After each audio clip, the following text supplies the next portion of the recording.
Assalamualaikum warahmatullahi wabarakatuh. Halo semuanya, perkenalkan kami dari kelompok 7 Teori Komunikasi kelas 1A akan menjelaskan beberapa materi. Sebelumnya, perkenalkan anggota kelompok 7 terdiri dari Adi Septian Jainuddin, Fahri Ismairi, Tasya Susanti, dan Yurike Asani Putri. Kami akan menjelaskan beberapa materi, yaitu mengenai teknologi digital, teori fungsional, komunikasi budaya, komunikasi organisasi, kognitivisme, use and gratification theory, teori humanisme, psikologi komunikasi, dan komunikasi antar budaya. Saya akan menjelaskan tentang 1. Teknologi digital, 2. Teori fungsional, dan 3. Komunikasi budaya. Baiklah. Yang pertama, teknologi digital. Teknologi digital berasal dari bahasa Yunani, yaitu techno, yang artinya keahlian, dan logia yang artinya pengetahuan. Sedangkan digital adalah suatu penggambaran dari keadaan sinyal yang terdiri dari angka, yaitu angka 0 serta 1, atau off, sering juga on binary digit. Jadi teknologi digital adalah teknologi yang dioperasikan menggunakan sistem komputerisasi. Sistem yang didasari dari bentuk informasi sebagai nilai numerik 0 dan 1 yang mengidentifikasikan simbol-simbol untuk memproses informasi yang mudah, cepat, dan akurat. Perkembangan teknologi digital sampai sekarang ada 4. 1. Revolusi Industri 1.0, yaitu pada abad ke-18 diawali dengan penemuan mesin uap. 2. Revolusi Industri 2.0, yaitu pada awal abad 19 diawali oleh penemuan tenaga listrik yang bisa disambungkan ke mesin. Ketiga, Revolusi Industri 3.0, yaitu pada awal abad ke-20 diawali oleh era digitalisasi pada industri manufaktur komputer dan robot. Keempat, Revolusi Industri 4.0, yaitu tren otomatisasi data seperti artificial intelligence dan cognitive computing dan sebagainya. Pendorong kemunculan era digital ada 1. Penemuan komputer, 2. Penemuan komunikasi digital, 3. Lahirnya World Wide Web, dan keempat, smart application, kelima, perkembangan smartphone, keenam, sistem cerdas, ketujuh, lahirnya sosial media, dan kedelapan, digital money. Kelebihan dan kekurangan teknologi digital. Oke, kelebihannya ada 1. Mudahnya akses informasi, 2. Memudahkan proses kerja, ketiga, beragamnya sumber belajar, dan keempat, membuat komunikasi menjadi tidak terbatas. Sedangkan kekurangan dari teknologi digital adalah 1. Mahalnya perangkat teknologi digital, kedua, pelanggaran hak kekayaan intelektual, ketiga, kesalahan digitalisasi membuat informasi tidak tersampaikan dengan baik, dan keempat, membuat kebiasaan berpikir instan. Teori fungsional. Teori fungsional menurut Emil Durkheim adalah teori komunikasi yang menjelaskan susunan masyarakat sebagai bagian tatanan sosial yang mengindikasikan bahwa memiliki hidup harmonis. Ciri dan pokok pikiran dari teori ini adalah individu dipengaruhi oleh struktur sosial atau sistem sosial dan individu bagian dari struktur sosial tersebut. Asumsi dasar dari teori fungsional. Menurut George Ritger 1985, asumsi dasar teori fungsionalisme struktural adalah bahwa setiap struktur dalam sistem sosial juga berlaku fungsional terhadap lainnya. Sebaliknya, kalau tidak fungsional, maka struktur itu tidak akan ada atau akan hilang dengan sendirinya. Asumsi dasar teori ini adalah salah satu paham atau perspektif dalam sosiologi yang memandang masyarakat sebagai satu sistem yang terdiri dari bagian-bagian yang saling berhubungan satu sama lain. Kritik dan kelemahan teori fungsionalisme. Teori fungsionalisme memiliki banyak kelemahan. Yang pertama, penganut teori ini cenderung memaksakan pada tingkatan di mana masyarakat bersifat harmonis dan stabil sehingga bisa berjalan dengan baik. Kedua, teori ini terlalu kaku dalam melihat perubahan, terutama yang berasal dari luar. Ketiga, dengan terlalu melebih-lebihkan harmonisasi dan meremehkan konflik sosial, fungsionalis cenderung mengarah kepada bias konservatif. Contoh penerapan teori fungsional dalam kehidupan sehari-hari. Ada 3 perspektif permasalahan dalam teori fungsional ini. Di antaranya, 1.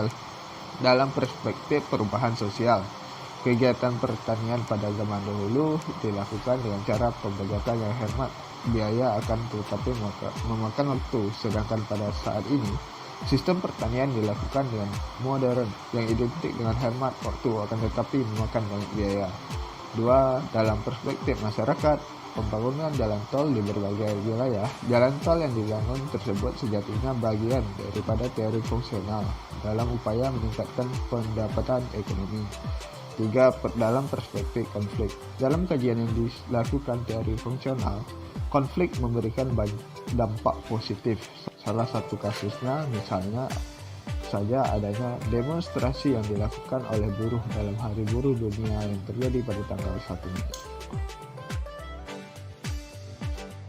Teori budaya, pengertian. Karma R. Chavez dalam Littlejohn dan Foss 2009 mengartikan kajian budaya sebagai salah satu bidang studi akademis lintas disiplin ilmu. Ziauddin Zardar dan Borin van Loon 2002 mengemukakan teori budaya memiliki beberapa karakteristik, yaitu 1. Bertujuan untuk menyelidiki persoalan yang didasarkan pada praktek kebudayaan dan dengan kaitannya dengan kekuasaan. 2. Meliputi pemahaman terhadap budaya. 3. Suatu kajian atau analisis dan tindakan atau kritisme politis. 4. Memiliki komitmen pada evolusi masyarakat yang modern dan tindakan politik radikal. 5. Bertujuan untuk membongkar dan mendamaikan pemikiran pada pengetahuan, mengatasi perpecahan antara bentuk pengetahuan. Konsep teori budaya terdiri dari budaya, teks, makna, ideologi, dan hegemoni. Jenis teori budaya terdiri dari 2, yaitu teori interpretatif mikrokospik dan teori struktur mikrokospik. Kelebihan dan kekurangan teori budaya. Kelebihannya ada 1. Mengembangkan pemahaman mereka terhadap dunia sekitar. 2. Mempertanyakan akan peran media. 3. Menghargai kemampuan politik dalam mengkonsumsi konten media. Kekurangan teori budaya. 1. Terbatasnya penjelasan tentang kekuasaan tingkatan mikrokospik. 2. Terlalu memfokuskan pada perbandingan antara efek pada individu dan masyarakat. Ketiga, kurangnya validasi ilmiah dalam artian lebih mengutamakan pengamatan subjektif. Dan terakhir, ketika subjektivitas diuji ilmiah seringkali menggunakan metode penelitian kontroversial. Komunikasi organisasi. Komunikasi organisasi adalah proses pertukaran informasi yang berupa pesan, ide, gagasan dari komunikator kepada komunikan yang terjadi di dalam dan di antara lingkungan yang besar dan luas dengan menggunakan media, agar menghasilkan umpan balik dari anggota tersebut dengan melewati batasan-batasan gangguan komunikasi dengan tujuan untuk mencapai proses komunikasi yang efektif dan efisien. Dimensi komunikasi organisasi ada 2, ada komunikasi internal dan komunikasi eksternal. Yang pertama, komunikasi internal. Nah, komunikasi internal merupakan komunikasi yang terjadi dalam lingkungan kantor atau organisasi. Di dalam komunikasi internal ada 2 juga, ada pertama komunikasi horizontal dan komunikasi vertikal. Komunikasi horizontal merupakan bentuk komunikasi secara mendatar, di mana terjadi pertukaran pesan secara menyamping dan dilakukan oleh 2 pihak yang mempunyai kedudukan sama. Komunikasi vertikal adalah komunikasi yang terjadi antara atasan dan bawahan dalam organisasi. Komunikasi vertikal terbagi menjadi dua, yaitu komunikasi ke bawah dan komunikasi ke atas. Nah, jenis komunikasi internal ada dua, ada komunikasi persona dan komunikasi kelompok. Yang pertama, komunikasi persona. Komunikasi ini adalah komunikasi antara dua orang dan dapat berlangsung dengan dua cara. Ada yang pertama, komunikasi tatap muka, dan kedua, komunikasi bermedia. Komunikasi kelompok adalah komunikasi antara seseorang dengan sekelompok orang dalam situasi tatap muka. Komunikasi kelompok juga dibagi menjadi dua. Yang pertama, komunikasi kelompok kecil, dan yang kedua, komunikasi kelompok besar. Nah, jenis komunikasi eksternal. Komunikasi eksternal ialah komunikasi antara pimpinan organisasi dengan halayak di luar organisasi. Nah, komunikasi eksternal terdiri atas dua jalur secara timbal balik, yaitu ada yang pertama komunikasi dari organisasi kepada halayak, dan yang kedua komunikasi dari halayak kepada organisasi. Nah, tujuan komunikasi organisasi ada 4. Yang pertama, menyatakan pikiran, pandangan, dan pendapat. Yang kedua, membagi informasi. Ketiga, menyatakan perasaan dan emosi. Dan yang terakhir, tindakan koordinasi. Lalu terdapat kelebihan komunikasi organisasi. Yang pertama, membangun hubungan yang kuat. Yang kedua, melahirkan gagasan komunikasi. Yang ketiga, mewujudkan tim yang kuat. Dan yang keempat, menjadi duta pelanggan. Nah, kekurangan komunikasi organisasi ada 5. Yang pertama ada hambatan teknis. Hambatan teknis adalah jenis hambatan yang terjadi karena media yang digunakan dalam berkomunikasi. Ada yang kedua, hambatan semantik. Hambatan jenis ini adalah hambatan yang terjadi akibat proses penyampaian pengertian atau ide yang tidak efektif. Yang ketiga ada hambatan manusiawi. Nah, hambatan manusiawi ini timbul dari faktor-faktor manusia atau pelaku komunikasi organisasi itu sendiri. Dan keempat ada hambatan sosio-antropsikologis. Nah, hambatan jenis ini adalah hambatan yang terjadi pada sisi komunikan atau penerima pesan. Lalu yang terakhir ada hambatan ekologis. Ini adalah hambatan yang terjadi karena faktor lingkungan. Yang kedua ada kognitivisme. Teori ini dipelopori oleh Piaget tahun 1920. Lalu dikembangkan oleh Lev Vygotsky tahun 1924. Kognitif atau cognition yang memiliki arti yang sama dengan knowing, yaitu mengetahui. Dalam arti luas, kognisi ialah perolehan penataan atau penggunaan pengetahuan. Dalam KBBI, kognitif berarti segala sesuatu yang berhubungan atau melibatkan kognisi berdasarkan pengetahuan faktual yang empiris. Asumsi dasar teori ini adalah setiap orang telah mempunyai pengalaman dan pengetahuan dalam dirinya. Pengetahuan dan pengalaman ini tertata dalam struktur kognitif. Menurut teori ini, proses belajar akan berjalan lebih baik bila materi pelajaran yang baru diadaptasi dengan struktur kognitif yang telah dimiliki oleh siswa. Ciri aliran kognitivisme ini ada 5. Yang pertama, mementingkan apa yang terjadi dalam diri anak. Yang kedua, mementingkan keseluruhan daripada bagian-bagian. Ketiga, mementingkan peranan kognitif. Keempat, mementingkan kondisi waktu sekarang. Dan terakhir, mementingkan pembentukan struktur kognitif. Nah, di sini ada 4 tahap proses belajar. Yang pertama, asimilasi. Asimilasi merupakan proses penyesuaian pengetahuan baru dengan struktur kognitif. Yang kedua, ada akomodasi. Akomodasi merupakan proses penyesuaian struktur kognitif dengan pengetahuan yang baru. Yang ketiga ada diskuilibrasi. Diskuilibrasi merupakan proses penerimaan pengetahuan baru yang tidak sama dengan yang telah diketahuinya. Dan terakhir ada ekuilibrasi. Ekuilibrasi merupakan proses penyeimbang mental setelah terjadi proses asimilasi. Pada kesempatan kali ini, saya akan menjelaskan materi mengenai Use and Gratification Theory dan materi mengenai teori humanisme. Mari kita mulai dengan penjelasan materi mengenai Use and Gratification Theory. Teori ini dikemukakan oleh Herbert Bourdieu dan Elie Lukács pada tahun 1974. Teori ini mengatakan bahwa pengguna media memainkan peran aktif untuk memilih dan menggunakan media tersebut. Dengan kata lain, pengguna media adalah pihak yang paling aktif dalam proses komunikasi.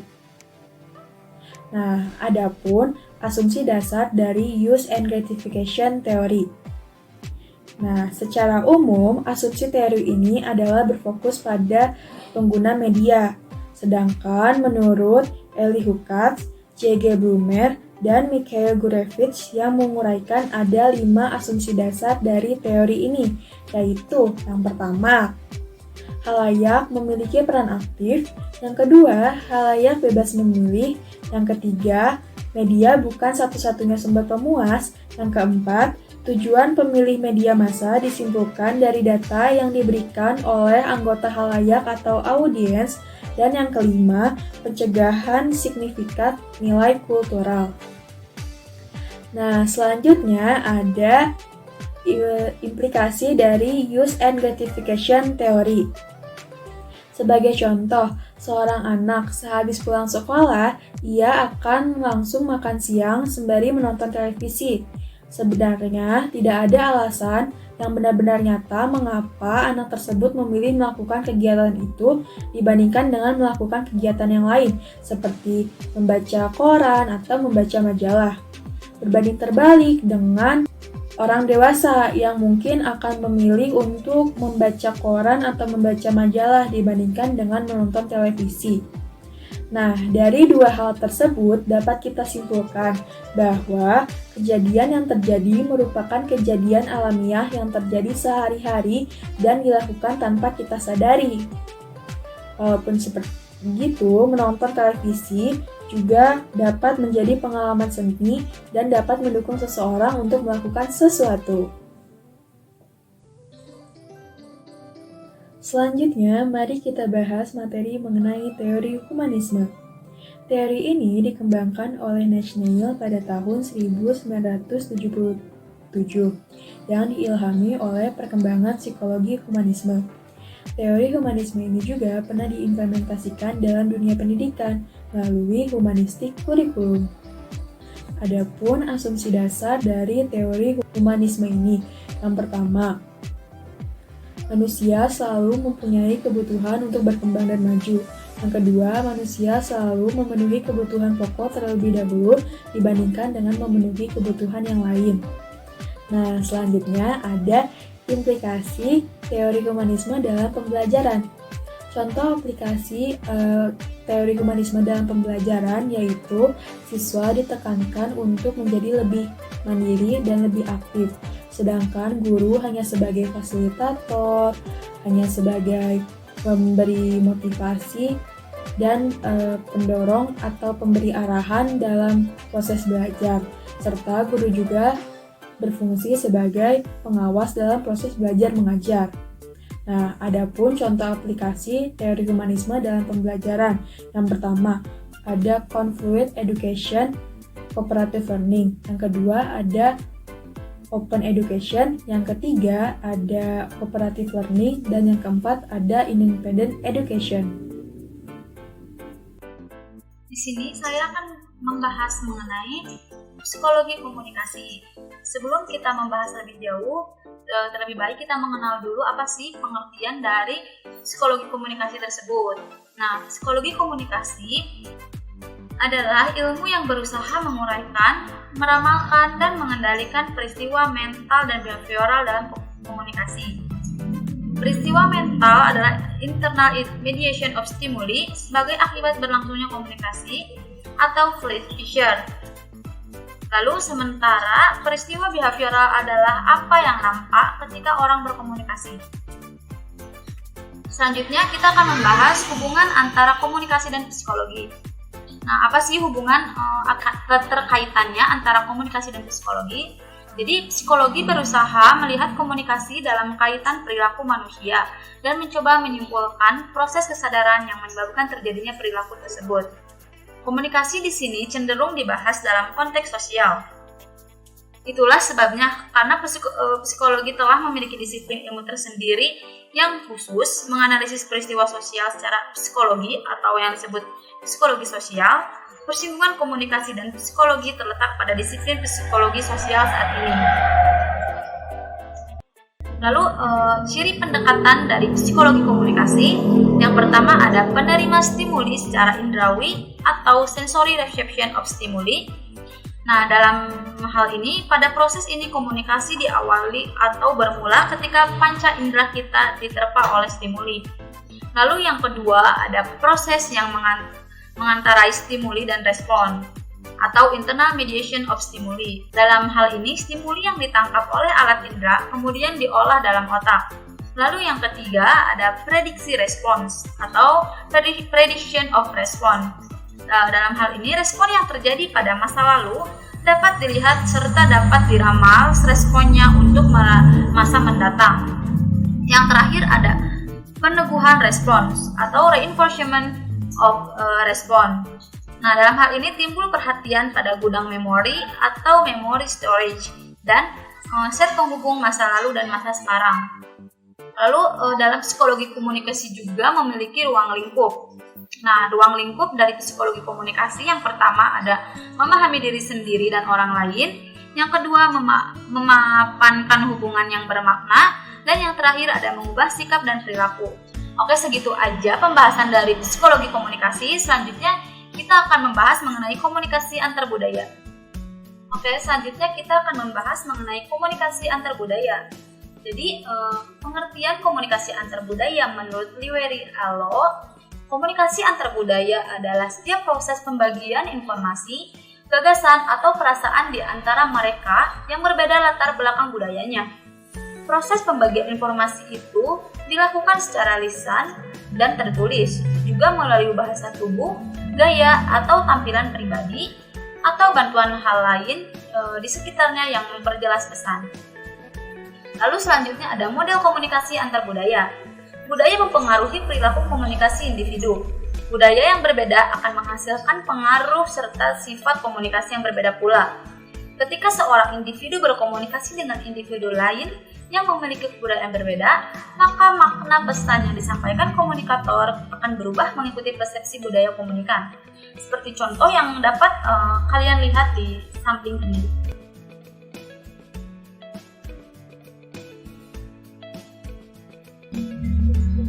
Lalu selanjutnya ada unsur-unsur komunikasi antar budaya. Yang pertama ada manusia atau people, sebagai sumber dan penerima pesan. Lalu ada pesan atau message sebagai bentuk gagasan atau ide. Lalu ada media atau saluran sebagai alat yang digunakan untuk memindahkan pesan. Lalu ada umpan balik atau feedback sebagai tanggapan yang diberikan. Lalu ada encoding dan decoding, yang dalam artian encoding proses menyandi sebuah ide ke dalam sebuah kode, dan decoding memberikan makna terhadap ide. Lalu yang terakhir ada gangguan atau noise. Nah, pendekatan komunikasi antar budaya ada 6. Yang pertama pendekatan psikologi sosial, yang kedua pendekatan interpretatif, yang ketiga pendekatan kritis, yang keempat pendekatan dialektikal, yang kelima pendekatan dialog kultural, dan yang terakhir